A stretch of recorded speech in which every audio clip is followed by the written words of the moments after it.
Hello, Michael here, looking at Psalms 59, specifically verse 11 through to 13 for the exposition. This psalm, which may be subtitled, Deliver Me from My Enemies. Let's go ahead and read those three verses. Verse 11. Slay them not, lest my people forget. Scatter them by thy power, and bring them down, O Lord, our shield. Verse 12. For the sin of their mouth and the words of their lips, let them even be taken in their pride, and for cursing and lying which they speak.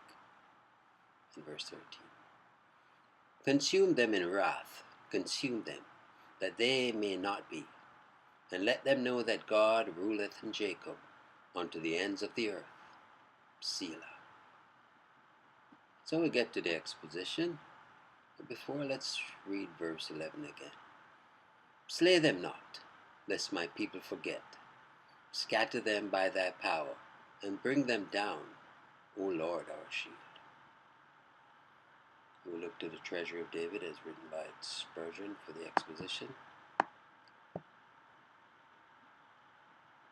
Verse 11. Slay them not, lest my people forget.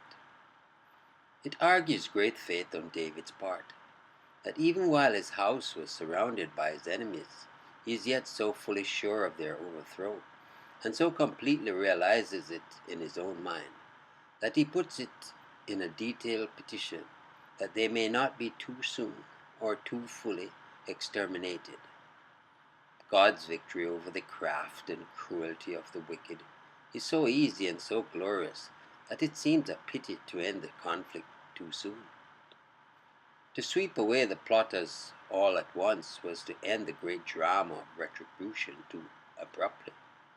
Nay, let the righteous be buffeted a little longer, and let the boasting oppressors puff and brag through his little hour. It will help to keep Israel in mind of the Lord's justice, and make the brave party who side with God's champion accustomed to divine interpositions. It were a pity for good men to be without detractors, seeing that virtue shines the brighter for the foil of slander. Enemies help to keep the Lord's servants awake. A lively, vexatious devil is less to be dreaded than a sleepy, forgetful spirit, which is given to slumber. Scatter them by thy power, blow them to and fro, like chaff in the wind. Let the enemy live as a vagabond race. Make canes of them. Let them be living monuments of divine power, advertisements of heaven's truth. To the fullest extent that divine justice be illustrated in them, and bring them down, like rotten fruit from a tree, from the seats of power which they disgrace, and the positions of influence which they pollute. Let them be hurled into humiliation. This was a righteous wish, and if it be untempered by the gentleness of Jesus, we must remember that it is a soldier's prayer, and the wish of one who was smarting under injustice and malice of no ordinary kind. O Lord, our shield. David felt himself to be the representative of the religious party in Israel, and therefore he says, our shield, speaking in the name of all those who make Jehovah their defense. We are in good company when we hide beneath the buckler of the Eternal. Meanwhile, he who is the shield of his people is the scatterer of their enemies. Verse 12, that reads, For the sin of their mouth and the words of their lips, let them even be taken in their pride, and for cursing and lying which they speak. For the sin of their mouth and the words of their lip, let them even be taken in their pride. Such dreadful language of atheism and insolence deserves a fit return. As they hope to take their victims, so let them be taken themselves, entangled in their own net, arrested in the midst of their boastful security. Sins of the lips are real sins and punishable sins. Men must not think because of their hatred gets no further than railing and blasphemy, that therefore they shall be excused. He who takes the will for the deed will take the word for the deed, and deal with men accordingly. Wretches who are persecutors in talk, burners and stabbers with the tongue, shall have a reckoning, for there would be transgressions. Pride, though it show not itself in clothes, but only in speech, is a sin, and persecuting pride, though it pile no faggots at Smithfield, but only revile with its lips, shall have to answer for it among the unholy crew of inquisitors. And for cursing and lying which they speak, sins like hounds often hunt in couples. He who is not ashamed to curse before God will be sure to lie unto men. Every swearer is a liar. Persecution leads on to perjury. They lie and swear to it. They curse and give a lying reason for their hate. This shall not go unnoticed of the Lord, but shall bring down its recompense. How often has it happened that while haughty speeches have been fresh in the mouths of the wicked, they have been overtaken by avenging providence, and made to see their mischief recoil upon themselves.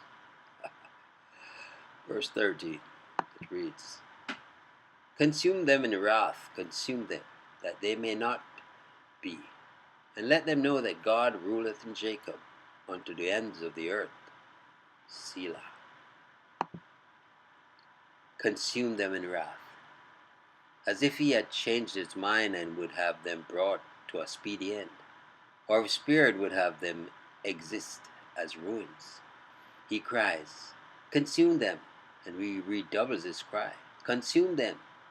Nay, he gives a triple note, that they may not be. Revilers of God, whose mouth pour forth such filth as David was on this occasion obliged to hear, are not to be tolerated by a holy soul. Indignation must flame forth and cry to God against them. When men curse the age and the place in which they live, common humanity leads the righteous to desire that they may be removed. If they could be reformed, it would be infinitely better. But if they cannot, if they must and will continue to be like mad dogs in a city, then let them cease to be. Who can desire to see such a generation perpetuated? And let them know, that is, let all the nations know that God ruleth in Jacob unto the ends of the earth. He whose government is universal fixes his headquarters among the chosen people, and there in special he punishes sin. So David would have all men see. Let even the most remote nations know that the great moral governor has power to destroy ungodliness, and does not wink at iniquity at any time, or in any place. When sin is manifestly punished, it is a valuable lesson to all mankind. The overthrow of a Napoleon is a homily for all monarchs. The death of a Tom Paine, a warning to all infidels. The siege of Paris, a sermon to all cities. Selah. Good cause there is for this rest, when a theme so wide and important is introduced. Solemn subjects ought not to be hurried over, nor should the condition of the heart while contemplating themes so high to be a matter of indifference. Reader, bethink thee, sit thou a while and consider the ways of God with men. Yes, indeed, God looks high, sees low, and justice shall be reckoned with. Well, Michael here declaring yet again, Jesus is Lord. Until next time. Be blessed.